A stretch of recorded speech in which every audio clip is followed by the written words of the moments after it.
पाहूया, पोलिसांनी देशमुखांच्या कुटुंबियांना माहिती द्यावी। सरपंच हत्या प्रकरणात धाराशिवचे आमदार कैलास पाटील यांनी या संदर्भात प्रतिक्रिया दिली। नैतिकतेच्या दृष्टीने धनंजय मुंडे यांनी राजीनामा दिला पाहिजे असं देखील आता धाराशिव कळंब विधानसभा मतदारसंघाचे आमदार कैलास पाटील यांनी संतोष देशमुख हत्या प्रकरणात वक्तव्य केले।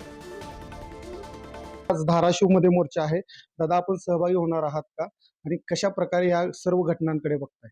पण निश्चितच मी या मोर्चामध्ये सहभागी होणार आहे। धाराशिव जिल्ह्यातला प्रत्येक नागरिक खूप मोठ्या संख्येनं सहभागी होणार, कारण हा मोर्चा सध्या न्याय मागण्यासाठी, म्हणजे संतोषभाई देशमुख यांचे कुटुंबीय न्याय मागतात, सोमनाथजी सूर्यवंशी यांचे कुटुंबीय न्याय मागतात। तो न्याय मिळत नाही, कुठेतरी सरकार न्याय देण्यात अपयशी ठरतंय, ही भावना त्या कुटुंबियांमध्ये, सर्वसामान्य नागरिकांमध्ये तयार झाली। त्यामुळे हे प्रत्येक जिल्ह्यात हे मोर्चे निघतात। त्यामुळे ह्या मोर्चात आम्ही सर्वजण सहभागी होऊन न्याय मागणार आहेत।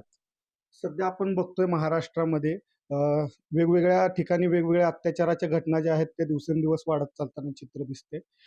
कुणाचं अपयश आहे असं वाटते? संपूर्णतः अपयश आपण 2.5 वर्षापासून बघतोय। गृह खातं कोण सांभाळतंय आणि मुख्यमंत्री तेच आहेत। त्यामुळे जर अशा घटना रोज घडत असतील, आपण बघतोय की पुण्यातही काल परवा दिवसाढवळ्या घटना घडली, संतोषभाई देशमुख यांची हत्या असेल, परभणीतली पोलिसांकडून मारहाण करून जी हत्या सोमनाथ सूर्यवंशी झाली, ह्या सगळ्यामध्ये कुठेतरी गृह विभागाचा अपयश हे समोर येते आणि ह्याला 100% गृह विभाग कारणीभूत आहे। अनिकेत गायकवाड, पुढारी न्यूज।